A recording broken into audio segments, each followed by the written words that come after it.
Hello. In this lecture, I'm going to be reviewing the basic structure for a Lincoln-Douglas debate case. Now, there are a lot of ways to write your case. This is just one of the simpler ways to do it. First of all, you have the framework. Now, I've also written the ways to flow sheet these things, these terms. That way, when you have to actually hunker down and flow sheet them, you can save space and time by using some of these little tips. So, the framework starts off with 4 different elements. First, you have the definitions, represented here by DEF. Now, when we're talking about the definitions, we're talking about defining the words of the topic, the words of the resolution. Not every single word, not like the, right? And, not the simple words, but certainly the tricky words, the most important words, and even the words you think that the opponent might try to get a little squirrely or nitpicky or, really annoying about. So you have to lock those suckers down.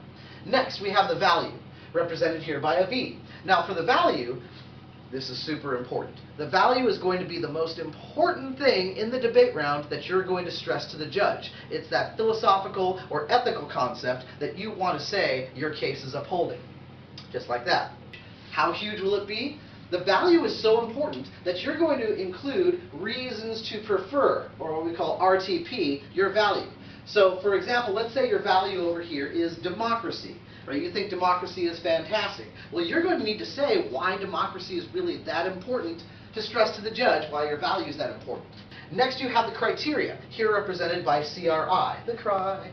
But so the criteria is really important because it lets the judge know who's supporting the value in the debate round, right? Who best uplifts it, who best upholds it. So if your value is democracy, you want to say, judge, the side in this debate round that best upholds the criteria of equal participation, that's who upholds democracy best, because democracy needs equal participation. After that, you then have your contentions. Contention 1.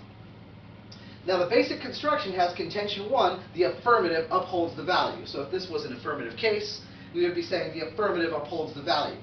Well, how do we know that? Well, subpoint A explains how the affirmative upholds the value and maybe has an application or an example of that. Then subpoint B, we call the impact. This is where you tie in the value, tie in the explanation, the example, to the value or the criteria.